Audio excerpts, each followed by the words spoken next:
Hi friends, പുതിയൊരു വീഡിയോയിലേക്ക് എല്ലാവർക്കും സ്വാഗതം. അവനെക്കുറിച്ച് ഓർത്ത് ഗായത്രി വിഷമിച്ചുകൊണ്ടിരിക്കുകയാണ്. ആ സമയത്താണ് സേതു വരുന്നത്. എന്നിട്ട് സേതു പറയുകയാണ്, അമ്മ സൂര്യയെ ഫോൺ വിളിച്ചിട്ട് കിട്ടുന്നില്ല, ഞാൻ സൂര്യയെയും അജിത് സാറിനെയും കാണാൻ വേണ്ടി പോവുകയാണ് എന്ന് പറയട്ടോ. ഭാവനയെക്കുറിച്ച് എന്തെങ്കിലും ഒരു വിവരം കിട്ടിയോ എന്ന് ചോദിക്കുകയും വേണം. അല്ല എന്നുണ്ടെങ്കിൽ അവരുടെ സമ്മതത്തോടെ നമുക്ക് ന്യൂസ് കൊടുക്കാം, അതിനെക്കുറിച്ച് പറയാൻ വേണ്ടിയിട്ടാണ് എന്ന് പറയട്ടോ. അപ്പോൾ ഗായത്രി പറയണ, സേതു എങ്കിൽ ഞാനും കൂടി ഉണ്ട് എന്ന് പറയുമ്പോൾ അത് വേണ്ട അമ്മേ എന്ന് പറയണേ.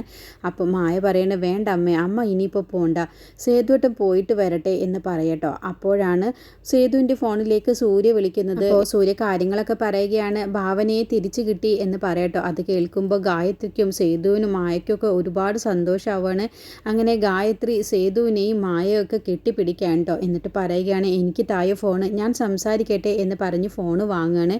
എന്നിട്ട് സൂര്യയോട് ചോദിക്കുകയാണ്, എവിടെയാണ് ഭാവനയ്ക്കൊന്ന് കൊടുക്കുക എന്ന് പറയുമ്പോൾ അവളെ ട്രിപ്പ് ഇട്ട് കിടത്തിയിരിക്കുകയാണ് എന്ന് പറയുമ്പോൾ, അപ്പോൾ എൻ്റെ കുഞ്ഞിന് എന്ത് സംഭവിച്ചു എന്ന് ചോദിക്കുമ്പോൾ ഒരു കുഴപ്പവുമില്ല, അവനക്ക് നല്ല ക്ഷീണമുണ്ട്, അതുകൊണ്ടാണ് എന്ന് പറയട്ടോ. എങ്കിൽ നിങ്ങൾ ഏത് ഹോസ്പിറ്റലാണ്, ഞാനും സേതുവും കൂടി അവിടേക്ക് വരാമെന്ന് ഗായത്രി പറയട്ടോ.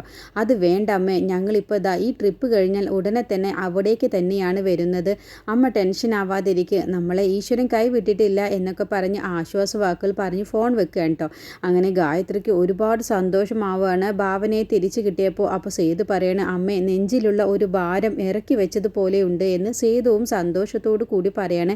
അങ്ങനെ ഗായത്രി ഓടി ചെല്ലുകയാണ് കേട്ടോ ഭാവനയുടെ അച്ഛൻ്റെ ഫോട്ടോയുടെ അടുത്തേക്ക്. എന്നിട്ട് പറയുകയാണ്, എൻ്റെ മോള് ഭാവന പറയുന്നത് ശരി തന്നെയാണ്, അവളുടെ അച്ഛൻ്റെ കാവലുണ്ട് എന്ന് എൻ്റെ മോൾ എപ്പോഴും പറയുന്നതാണ്, അത് ശരി തന്നെയാണ് എന്ന് സന്തോഷത്തോടു കൂടി പറയുകയാണ് കേട്ടോ ഫോട്ടോയിൽ നോക്കിയിട്ട്.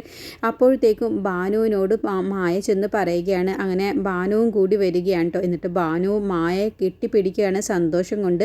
എന്നിട്ട് ഭാനുവിനോട് ഗായത്രി പറയാണ്, മോളെ എത്രയും പെട്ടെന്ന് പൂജാരി പറഞ്ഞ എല്ലാ പൂജകളും ചെയ്യണം പറഞ്ഞ് ഗായത്രി സന്തോഷത്തോടു കൂടി അതിനുള്ള ഏർപ്പാടുകൾ ചെയ്യുകയാണ്. സേതുവിനോട് വല്യച്ഛനെയും വല്യമ്മയെയും വിളിച്ച് അറിയിച്ചേക്ക് എന്ന് ഗായത്രി പറയാണ്. അങ്ങനെ സേതു അവരെ വിളിക്കുകയാണ്. പിന്നീട് ഭാവനയാണെങ്കിലോ ടെൻഷനായിട്ട് കിടക്കുകയാണ് കേട്ടോ. ഭാവന ഇതിനെക്കുറിച്ചൊക്കെ ഓർക്കുകയാണ്. അവർ അധോലോകവുമായി ബന്ധമുള്ളവരാണെങ്കിൽ ഒരിക്കലും സൂര്യ ഇതിനെക്കുറിച്ച് അറിയാൻ പാടില്ല, എൻ്റെ സൂര്യയ്ക്ക് അത് ദോഷം ചെയ്യും, അതുകൊണ്ട് അറിഞ്ഞുകൊണ്ട് എൻ്റെ സൂര്യ ഇങ്ങനെ ഒരു കുഴിയിൽ ചാടിക്കാൻ പാടില്ല. മാനസയും സുനിൽ ശർമ്മയും കുറിച്ചുള്ള എല്ലാ കാര്യവും ഞാൻ തന്നെ കണ്ടുപിടിക്കും. മാനസയ്ക്ക് സുനിൽ ശർമ്മയെക്കുറിച്ച് എന്തെങ്കിലും അറിയുമെങ്കിൽ അവളെ കൊണ്ട് എങ്ങനെയെങ്കിലും ഞാനത് തുറന്നു പറയിപ്പിക്കും. അതിനുവേണ്ടി എനിക്ക് സൂര്യയുടെ വീട്ടിലേക്ക് പോയേ മതിയാവൂ. അപ്പോൾ അമ്മയും സേതുവേട്ടനും ടെൻഷനായിട്ടാവുമല്ലോ വീട്ടിലിരിക്കുന്നുണ്ടാവുക, എന്നെ ഇനി ഒരിക്കലും സൂര്യയുടെ വീട്ടിലേക്ക് പറഞ്ഞയക്കില്ല. അപ്പോൾ ഇനി എന്ത് ചെയ്യും? അമ്മയും സേതുവേട്ടനെയും എന്തെങ്കിലും പറഞ്ഞ് അവരെ വിശ്വസിപ്പിക്കണം. എന്നിട്ട് റിസ്ക് എടുത്താലും വേണ്ടില്ല, സൂര്യയുടെ വീട്ടിലേക്ക് തന്നെ പോവണം. എന്നിട്ട് സുനിൽ ശർമ്മയെക്കുറിച്ചുള്ള കാര്യങ്ങൾ മാനസയിൽ നിന്നും എനിക്ക് അറിഞ്ഞേ മതിയാവൂ, അത് ഞാൻ കണ്ടെത്തുക തന്നെ ചെയ്യുമെന്നൊക്കെ ഭാവന സ്വയം മനസ്സിലിങ്ങനെ ചിന്തിക്കാൻ കേട്ടോ. അപ്പോഴാണ് അവിടേക്ക് സൂര്യ വരുന്നത്. എന്നിട്ട് സൂര്യ ചോദിച്ചറിയുകയാണ്, എന്താ ഭാവന ഇങ്ങനെ ചിന്തിക്കുന്നത്, നിന്നെ ആരാണ് കൊണ്ടുപോയതെങ്കിൽ നീ എന്നോടത് പറഞ്ഞേ മതിയാവൂ എന്ന് പറയുമ്പോൾ, ഇല്ല സൂര്യ, ഞാൻ എത്ര തവണ പറഞ്ഞു, എന്നെ അവർ ആള് മാറി കൊണ്ടുപോയതാണെന്ന്, സൂര്യ ഒന്ന് വിശ്വസിക്കുക എന്ന് പറഞ്ഞ് ഭാവന അങ്ങ് വിശ്വസിപ്പിക്കാൻ ശ്രമിപ്പിക്കുകയാണ് കേട്ടോ. പക്ഷേ സൂര്യയ്ക്ക് കാര്യം മനസ്സിലാവുകയാണ്, എന്നെ രക്ഷിക്കാൻ വേണ്ടി ഞാൻ അറിയരുത് എന്ന് കരുതിയിട്ട് തന്നെയാണ് ഭാവന ഇക്കാര്യം പറയുന്നത് എന്ന്. അപ്പോൾ അജിത് സാറ് വരികയാണ്. എന്നിട്ട് അജിത് സാർ ഭാവനയോട് ചോദിച്ചറിയുകയാണ് കേട്ടോ. അപ്പോഴൊക്കെ ഭാവന അതൊന്നും പറയാതെ വിട്ടൊഴിഞ്ഞു മാറുകയാണ് കേട്ടോ. അപ്പോൾ അജിത് സാറിനും നല്ല സംശയം വരികയാണ്. എന്നിട്ട് പറയുകയാണ്, ഓട്ടോക്കാരൻ്റെ എല്ലാ കാര്യങ്ങളും ഞങ്ങൾക്ക് കിട്ടിയിട്ടുണ്ട്, ഓട്ടോക്കാരനോട് സംസാരിച്ച സമയത്ത് ഭാവന ഇന്ന സ്ഥലത്ത് വെച്ചാണ് കയറിയത് എന്നുള്ള കാര്യം മനസ്സിലായി. ഇനിയിപ്പോൾ അവിടെ പോയി ഒന്ന് അന്വേഷിക്കാമെന്ന് കരുതുന്നുണ്ട്, അവിടെ വല്ല ഒഴിഞ്ഞ കെട്ടിടമോ അങ്ങനെ എന്തെങ്കിലും ഉണ്ടോ എന്നുള്ളത് അന്വേഷിക്കണം. എന്നിട്ട് അതിൻ്റെ പിറകിൽ ആരാണെന്നുള്ളതും ഞങ്ങൾ കണ്ടുപിടിക്കുക തന്നെ ചെയ്യും. അവരൊക്കെ ബോംബെ കണക്ഷനുമായി ബന്ധമുള്ളവരാണെന്നുള്ളത് എനിക്ക് ഉറപ്പുണ്ട്. അവരുടെ ഫോൺ കോളുകളൊക്കെ ബോംബെയിലേക്ക് പോയിട്ടുള്ളതായിട്ടും എനിക്ക് മനസ്സിലാക്കാൻ കഴിയുന്നുണ്ട്. അതുകൊണ്ട് ഇത് ഭാവന എന്തോ ഒന്ന് മറച്ചു വെക്കുന്നുണ്ട് എന്നൊക്കെ അജിത് സാറും പറയുകയാണ്. അതൊക്കെ കേൾക്കുമ്പോൾ ഭാവനയ്ക്ക് ഒന്നും മിണ്ടാതെ, എങ്ങനെ ഇവരോട് ഞാൻ ഈ സത്യം പറയും, അതോടുകൂടി എൻ്റെ സൂര്യയ്ക്ക് എന്തെങ്കിലും ദോഷം വന്നാലോ എന്നുള്ള പേടിയാണ് കേട്ടോ ഭാവനയുടെ മനസ്സിൽ. അങ്ങനെ അജിത് സാറ് പറയണ, ഭാവന നിൻ്റെ മൊഴിയിൽ ഞാൻ ഇത് കൂടി രേഖപ്പെടുത്തുന്നുണ്ട്, നിന്നെ ആള് മാറി തട്ടിക്കൊണ്ടുപോയതാണെന്നല്ലേ നീ പറഞ്ഞത്, അപ്പോൾ മറ്റേതോ ഒരു പെൺകുട്ടിയാണല്ലോ അവർ ലക്ഷ്യം വെച്ചത്, അതും അപകടം തന്നെയാണ്, അപ്പോൾ അവർ ചില്ലറക്കാരല്ല എന്നുള്ളത് ഉറപ്പാണ് എന്ന് അജിത് സാറ് പറയട്ടോ. അപ്പോൾ ഭാവനയുടെ മനസ്സിലുണ്ട്, അജിത് സാറ് എത്രയും പെട്ടെന്ന് അവരെ കണ്ടുപിടിക്കുമെന്ന് തോന്നുന്നുണ്ട്, അവരാണെങ്കിലോ ഞാൻ ഞാനായിട്ട് പോലീസിനോട് കംപ്ലൈൻറ്റ് കൊടുത്തതാണെന്ന് വിശ്വസിക്കും. അതോടുകൂടി അവർക്ക് എന്നോടുള്ള ആ ഒരു വിശ്വാസവും നഷ്ടപ്പെടും. ഞാൻ അവരോട് പറഞ്ഞതെല്ലാം കള്ളമായിരുന്നു എന്നായിരിക്കും അവർ വിശ്വസിക്കുക എന്നൊക്കെയാണ് കേട്ടോ ഭാവന ആ സമയത്ത് ചിന്തിക്കുന്നത്. പിന്നീട് സൂര്യ ദേവനെ വിളിച്ച് കാര്യം പറയുകയാണ്, ഭാവനയെ തിരിച്ചു കിട്ടിയ കാര്യം. അപ്പോൾ ദേവൻ ഒരുപാട് സന്തോഷമാവാണ്. അങ്ങനെ ദേവൻ പറയാണ്, ഭാവനയോടൊന്ന് സംസാരിക്കണം, നീ ഒന്ന് ഫോൺ കൊടുക്കുക എന്ന് പറയുമ്പോൾ അവളെ ട്രിപ്പ് ഇട്ട് കിടത്തിയിരിക്കുകയാണ് അച്ഛാ. അതുകൊണ്ട് ഞങ്ങളിപ്പോൾ എത്രയും പെട്ടെന്ന് അവളുടെ വീട്ടിലേക്ക് പോവാൻ നിൽക്കുകയാണ്, ഒരു കുഴപ്പവുമില്ല അച്ഛാ എന്നൊക്കെ പറയട്ടോ. അപ്പോൾ ഭാവന എന്നിൽ നിന്നും എന്തോ മറച്ചു വെക്കുന്നുണ്ട് അച്ഛാ, എനിക്ക് ദോഷം വരുന്ന കാര്യമാണെങ്കിൽ ഭാവന എന്നോട് പറയുകയില്ല എന്ന് പറയുമ്പോൾ ദേവൻ പറയാണ്, അതാണടാ സ്നേഹമുള്ള ഒരു ഭാര്യ ചെയ്യുക. അവൾക്ക് നിന്നെ എന്ന് വെച്ചാൽ അത്രയ്ക്ക് ഇഷ്ടമാണ്, നിനക്ക് ദോഷം വരുന്നതൊന്നും തന്നെ അവൾ ചെയ്യുകയില്ല എന്ന് പറയട്ടോ ദേവൻ.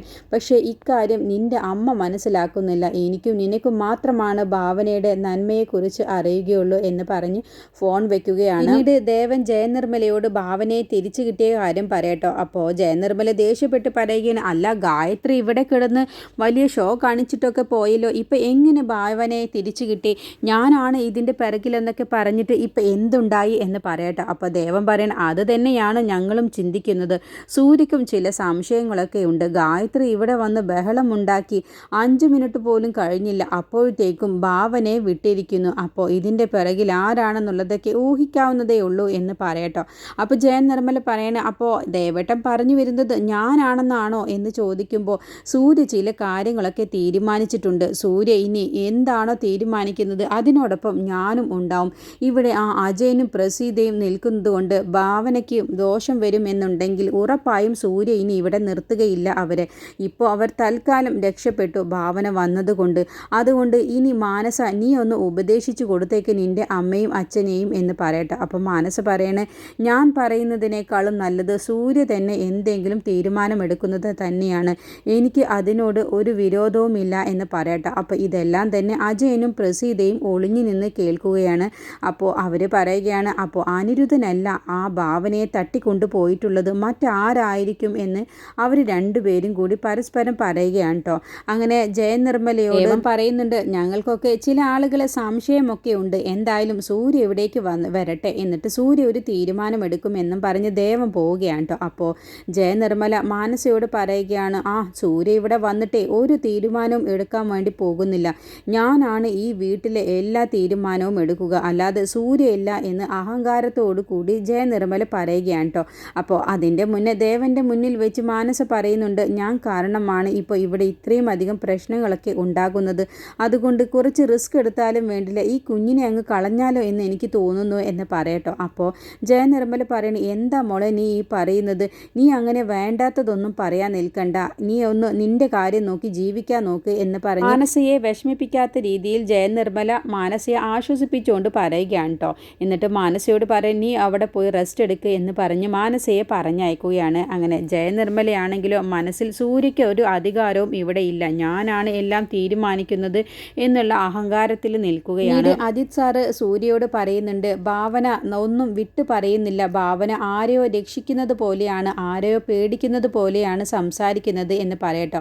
അപ്പോൾ സൂര്യൻ പറയണ, അത് ശരിയാണ്, ഭാവന എന്തോ നമ്മളിൽ നിന്നും മറച്ചു വെക്കുന്നുണ്ട്, അപ്പോൾ എന്തായാലും അത് ഞാൻ കണ്ടെത്തുക തന്നെ ചെയ്യുമെന്ന് സൂര്യ പറയട്ടോ. അപ്പോൾ അജിത് സാറ് പറയുന്നുണ്ട്, ഞങ്ങളും അത് കണ്ടെത്തുക തന്നെ ചെയ്യും, ഭാവനയോട് ഇങ്ങനെ ചെയ്തവരെ വെറുതെ വിടാനൊന്നും പോകുന്നില്ല, അവരൊരു ക്രിമിനൽ പശ്ചാത്തലമുള്ളവർ തന്നെയായിരിക്കും, അധോലോകവുമായി ബന്ധമുള്ളവർ തന്നെയായിരിക്കും, അവരെ നിയമത്തിൻ്റെ മുന്നിൽ കൊണ്ടുവരിക തന്നെ ചെയ്യും.